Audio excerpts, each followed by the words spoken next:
Hello everyone, welcome to EduTap. I hope you have been preparing really well for your IFSCA Grade A exam. This is Surinder, and with this session we are going to start a series of MCQ sessions wherein we will be practicing MCQs on certain topics on which you may not be able to find MCQs, and these will be practiced in these sessions. We will be practicing 5 to 7 MCQs in each of the sessions, and so to have a very good grasp of these topics, stay tuned. And to take your preparation to a very high level, we have come up with this ultimate test series for both the phases of this exam, phase 1 and phase 2. Each and every component will be very properly covered in these test series. You will be having phase 1 paper 1, paper 2, and phase 2 paper 1 and paper 2 tests for all of the components. Also, we have the full length test. Here you will be having 10 tests of phase 1 and 10 tests of phase 2. All of these will be provided as part of this ultimate test series. If you want to avail this, the link for that is given in the description. A total of around 12,000 plus solved most important and the best quality tests, best quality questions you will be getting in these test series, right? And as we know, the phase 2 of this examination, we have paper 2, wherein the components of this paper are slightly different and you may not find a lot of material for its preparation. So we have come up with this series wherein you will be able to practice the MCQs on these topics. For example, we will be practicing MCQs on the topic of IFSCA Act. We will be doing those on Gift City, Gift IFSC, IFSCA, Global Financial Center. These are certain topics for which you may not be able to find proper MCQs, right? So we will be practicing those. And here is your first question. And the way these questions are framed, there is high chance that similar questions may appear in the exam, and this will be the best practice for you. You can see the first question here, the International Financial Services Centers Authority Act. So this is the act which came up in 2019 and which is the basis for the establishment of IFSCA. This shall apply to the IFSCs, the centers. These centers will be established, which will be regulated by by the IFSCA, which is the authority, as we know, established under this specific act. Okay, so this act will be applicable to these specific centers, is what the question says, set up under dash of the Special Economic Zones Act of 2005. So there is a relation between special economic zones and IFSCs, right? So we will be talking about this relation, but then if you look at the bare act, you will be having this specific statement there, wherein these centers are established as per certain section of the special economic zones. Okay, so what is that section? You have to tell. Here you have the option section 14, 11, 18, 19 and 81. Okay, so here the correct answer is section 18, right? So C is the correct answer. And let me tell you, this is something that is mentioned in section 2 of IFSCA Act, right? And this section 2 actually says that special economic zones are the basis for the establishment of international financial services centers. And in section 18 of this specific act, that is Special Economic Zone Act, we have this provision to establish such centers. And the authority established under the IFSCA Act is going to regulate such centers. Okay, and one such center is already established at the Gift City, which is in Gujarat. So special economic zones actually have certain benefits, and these benefits are very good to try out new experiments. And one such experiment is the establishment of the IFSC. Okay, one benefit, if I can recall, if I tell you, is that the supply that happens to the export units here or to the manufacturing units which are established in the special economic zones is actually zero rated. Okay, so there will not be any kind of GST on the supply, the entire supply chain that happens to certain manufacturing units which are established in these special economic zones, and that is going to help In this specific scenario, this is just an example that is going to help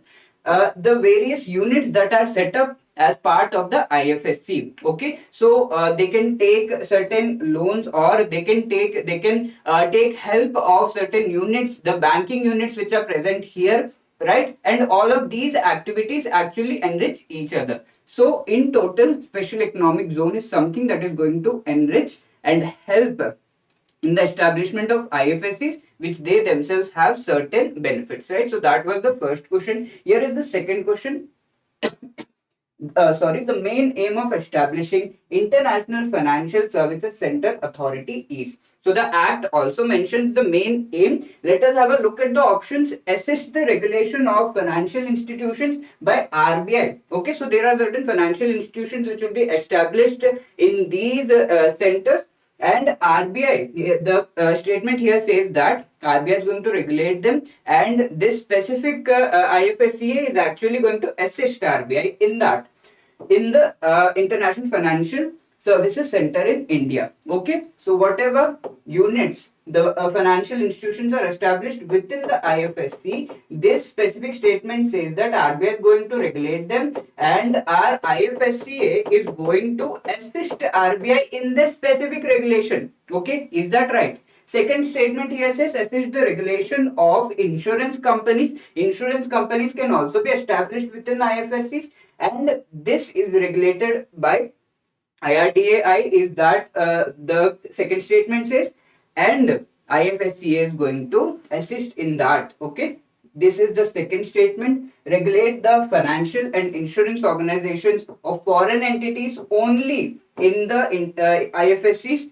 Regulate IFSC banking units only. And the statement E says develop and regulate the financial services market in the IFSCs, right? So here you can see the first statement says assist RBI. So first thing we need to know that whatever regulation in general is done in India by certain regulators, which are actually RBI, SEBI, and we have IRDAI and PFRDA. These are the four regulators whose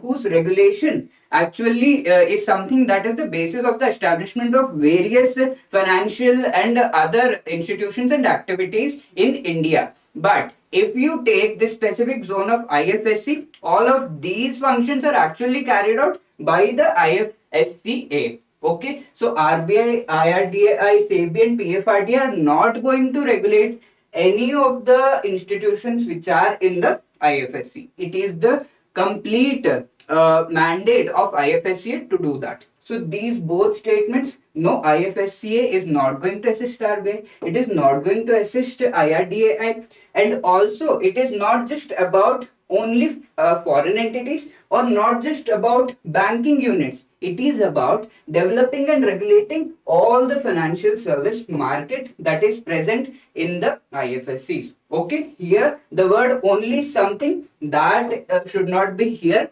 because there are various activities, not just these activities. So these four statements are eliminated, and the correct answer is E, and this is given in the Act. Okay, and the information with respect to these specific regulators, and that IFSC is going to take up the task of these regulators, is given in section 13 of IFSCA Act. You can go through this thing in the PDF. Okay, so these are the regulators about which I was talking. Third question is in front of you. Which among the following is included in the definition of financial product as per the IFSC Act 2019? Okay, is it securities? Is securities a particular financial product that is mentioned in this specific act? Is contract of insurance, deposit, credit arrangement, are these financial products which are mentioned? Here you have the options 1, 2 and 3, 2, 3 and 4, and so on, right? You have to select. And let me tell you, all of these are the specific instruments and products which are included in the definition of financial product as part of this specific act. Okay, securities, yes. Contracts of insurance, yes. Deposits as well as credit arrangements, right? So the correct answer here is E. E is the correct answer, and you can see the definition for financial product is given in schedule 2 of this act.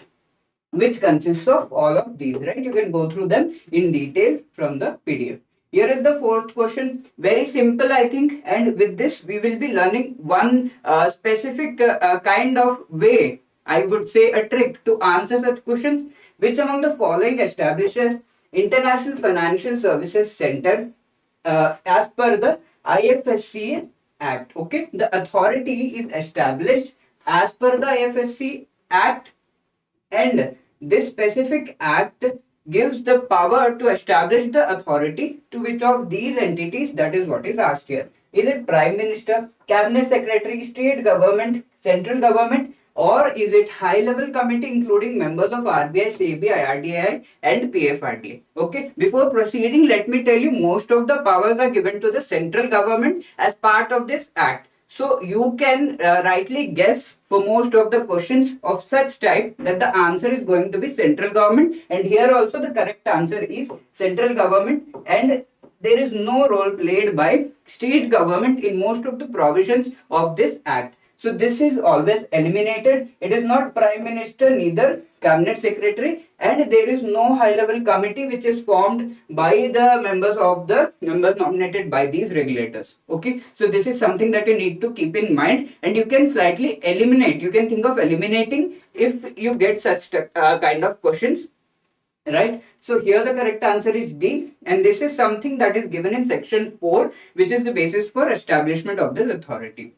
Moving on to question 5, which among the following statement is correct with respect to chairperson and member of IFSCA? Okay, so the authority has a chairperson. There are certain members who are actually nominated by various regulators, who are actually appointed by the central government. Okay, so we have these members who are part of IFSCA, and there are also other officers who which the IFSCA itself selects, and you are going to be one of them, right? So here we have the question which says which among the following statement is correct with respect to the chairperson as well as these members who are mentioned in the sections of the act. Okay, the first statement is they are not eligible to be reappointed. Second one is they are eligible to be reappointed. Let's say they have been appointed for the term that is mentioned in the act, and they are required to be appointed again, okay, simultaneously or after a certain period. Are they